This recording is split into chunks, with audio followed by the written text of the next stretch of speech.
예수님께서 성전에 들어가셔서 하신 이야기가 19장 45절에서 48절 사이에 나옵니다. 소위 말해서 성전 청결 사건이죠. 제가 303번을 이야기하면서 예수님의 예루살렘 입성 그 장면, 그때에 우리가 알고 있었던 어떤 분위기가 이 누가복음에는 좀 나타나지 않는다고 말씀드렸습니다.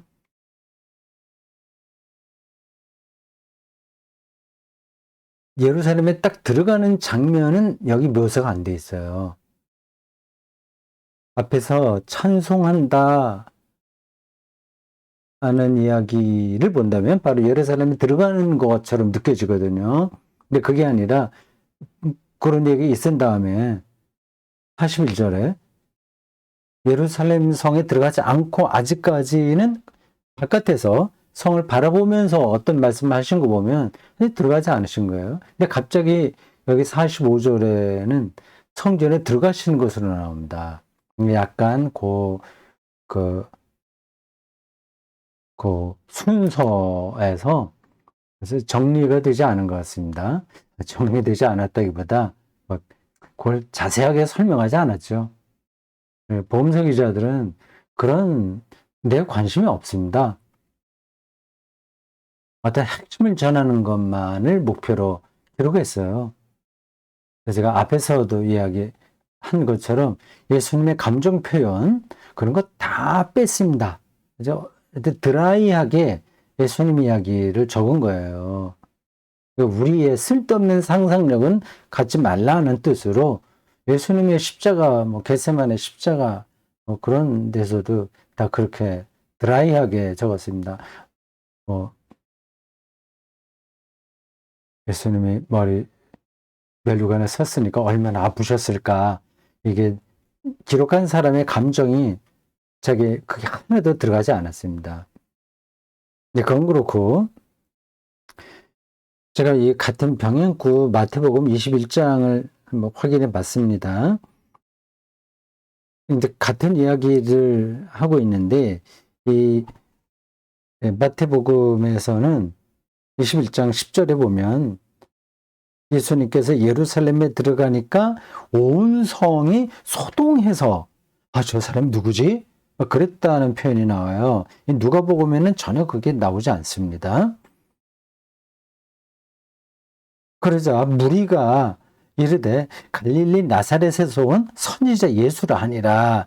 이런 마태복음의 이야기를 따르면 예수님의 예루살렘 입성이 대단히 큰 사건으로 그 주민들에게 받아들여졌다는 거 아닙니까? 네. 그럴 가능성은 그렇게 크지 않다. 조용하게 들어가셨을 것이라고 제가 말씀을 드렸습니다. 성전 이야기가 마태복음에도 똑같이 순서는 나와요. 마태복음은 예루살렘에 들어가는 그 장면을 그래도 잘 좀 설명을 하기 때문에 자연스러운데 이 누가복음에는 그게 생략돼서 갑자기 예루살렘 들어가셔서 성전 이야기가 나오네. 그런 느낌입니다. 일단 45절에서 48절 읽어볼까요? 성전에 들어가서 장사하는 자들 내쫓으시며 그들에게 이르시되 기록된 바 내 집은 기도하는 집이 되리라 하였거늘 너희는 강도의 소굴을 만들었도다 하시니라. 예수께서 날마다 성전에서 가르치시니 대제사장들과 서기관들과 백성들의 지도자들이 그를 죽이려고 꾀하되 백성이 다 그에게 귀를 기울여 들으므로 어찌할 방도를 찾지 못하였더라. 네, 유명한 이야기입니다. 성전 청결 이야기가 이 공간복음에는 후반부에 나오는데 요한복음에는 앞부분에 나옵니다. 요한복음은 예루살렘을 2번 방문하는 것으로 나와요. 네, 조금 차이가 있습니다. 내 집은 기도하는 집이 되리라. 성전에서 장사하는 사람들이 있었다는 것은 여러분들이 이미 다 알다시피 순례자들의 편의를 위한 겁니다. 양이나 비둘기나 뭐 제사 드릴 때 필요한 물품들을 미리 준비해 놓는 거예요. 그 멀리 갈릴리에서 그 양을 끌고 오려면 얼마나 힘듭니까? 그리고 그거는 검사를 거쳐야 되기 때문에 흠이 있으면 안 되거든요. 그러니까 이미 그 합격한 양과 비둘기를 성전에서 파는 거는 그런 순례자들을 위해서 좋은 일입니다. hun전하는 일도 마땅히 필요하고요. 디아스포라 유대인들이 여러 군데서 오지 않습니까? 알렉산드리아에서 온 사람들이 쓰는 돈과 시리아 어느 지역, 혹은 그리스 어느 지역에서 오는 유대인들의 돈이 다 다른데, 그래서 성전에 바치려면 환전해야 되죠. 그게 다 편리를 위한 건데, 근데 그게 처음에는 그렇게 시작했을지 모르지만 시간이 지나면서 수익 사업이 되는 거죠. 그런 일들은 뭐 어디나 많습니다. 요즘은 좀 덜한지 모르겠습니다만은 옛날에, 지금도 그럴 수도 있는데 지금은 뭐 상황이 좀 달라서 그렇지는 않을 것 같습니다. 목사님들 설교 테이프나 CD로도 만드나, 그건 이제 선교용으로 그걸 어느 교회에서 만들잖아요. 이름 있는 설교자, 대형교회 주로 부흥사들도 있고요. 그런 분들 설교 테이프를 이렇게 전도용으로 만들잖아요. 근데 처음에는 이제 그렇게 시작하더라도 그게 수익 사업이 됩니다.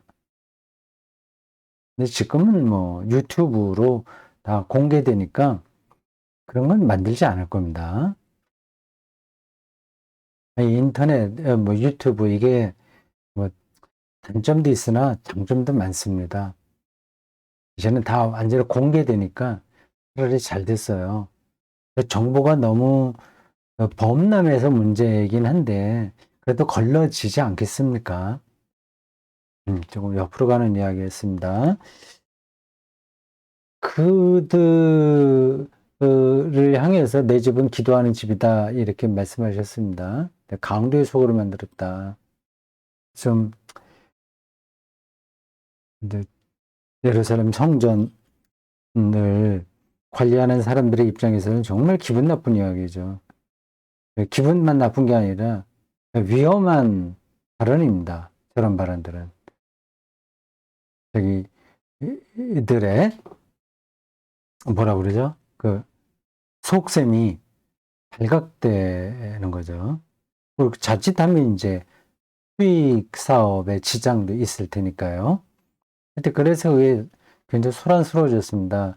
예수님이 그 유대교 지도자들에게 미움을 산 결정적인 사건은 두 가지입니다. 그 중에 하나가 성전 청결이에요. 성전 사건입니다. 성전 정화라고 하죠. 이제 절대적인 예루살렘 성전 안에 들어와서 왈가왈부하니까 이게 말이 됩니까? 또 하나는 안식이 논쟁입니다. 그것도 절대적인 이데올로기가 되어 있는데 거기에 대해서 뭐 이러쿵저러쿵 안식을 지키지 말라고 한 건 아니라 토를 다르니까 이건 가만두면 안 되겠다 생각할 수밖에 없는 겁니다.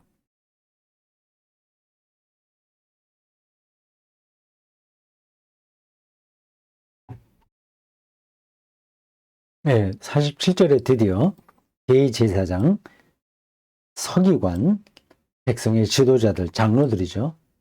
그들이 등장합니다. 예루살렘 성전을 이제 정화하는 작업 때문에만 이런 일이 벌어진 건 아닙니다.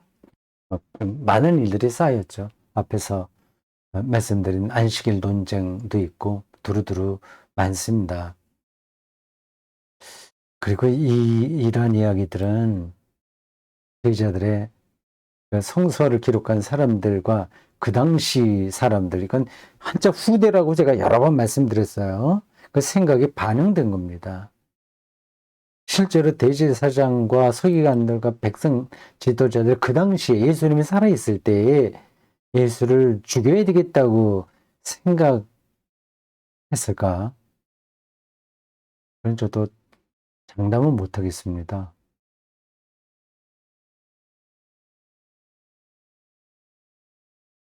그 너무 복잡한 문제라서 음, 그래서 꺼내지 않겠습니다. 근데 왜 그렇게 생각하냐면 그냥 그거만 짚겠어요. 만약에 저들이 노골적으로 저렇게 행동했다면 예수님의 제자들이 예수님 십자가에 달리시고 부활 승천한 다음에 예루살렘에 남아 있을 리가 없습니다. 예루살렘 성전 출입을 하지 않습니다. 다 빠져나가야죠. 근데 그래 안 그랬거든요. 예루살렘 성전 드나들었거든요. 그리고 유대교 안에 그대로 머물러 있었거든요. 그럼 뭐 어떻게 된 거냐? 좀 복잡하죠. 지금 뭐 어떻게 그거를 다 설명할 수 있겠습니까? 제가 또 다 아는 것도 아닙니다. 어쨌든 이거를 기록할 때에 유대교와 기독교는 상당히 관계가 나빠진 거예요.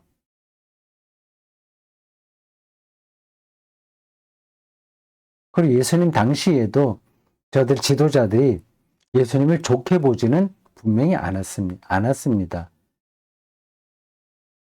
그 빌라도 총독이 예수를 십자가에 처형하겠다고 선고했을 때 이 대제사장들과 유대교 지도자들이 예수를 구출하려고 노력하지 않았습니다.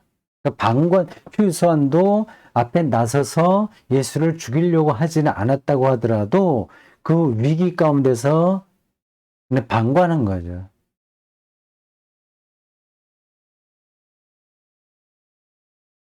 네, 여기까지입니다.